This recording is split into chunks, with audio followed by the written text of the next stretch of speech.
Guys প্রচুর গরম পড়ছে, গরমের মধ্যে হচ্ছে বাইক নিয়ে যাচ্ছিলাম। মালয়েশিয়াতে আমি যেহেতু একটু পাহাড় সাইডে আছে এখন বর্তমান উলুলাঙ্গার, এটা হচ্ছে উলুলাঙ্গার পাহাড়ি এলাকা। এখানে অবশ্যই কিছু পাহাড়ি ফল পাওয়া যায় এবং পাহাড়ি ফল অনেক কিছুই আছে, তার মধ্যে হচ্ছে যাওয়ার পথে দেখলাম হচ্ছে ডাব।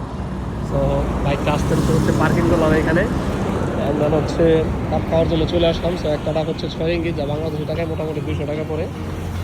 হচ্ছে ডাবের সাইজ।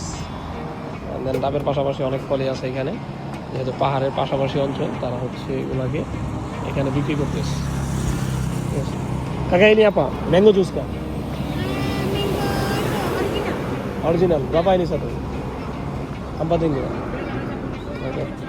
এগুলো হচ্ছে তারা ম্যাঙ্গো জুস আর কি, আমের জুস বানিয়ে রাখছে বোতলে। এখানে অরিজিনাল যে আম আছে ওইটাকে 4 রিঙ্গিত এক বোতল, হচ্ছে 4 রিঙ্গিত। মোটামুটি সস্তায় বলা যায়, তার পাশাপাশি অনেক কিছু আছে এখানে।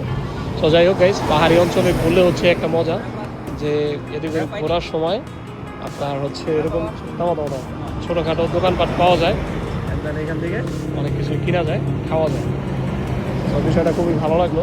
এমন অনেক দোকান আছে আশেপাশে পাহাড়ি অঞ্চলে। তো এটা ভালো লাগলো আমার কাছে, এই কারণে ব্রেক করলাম।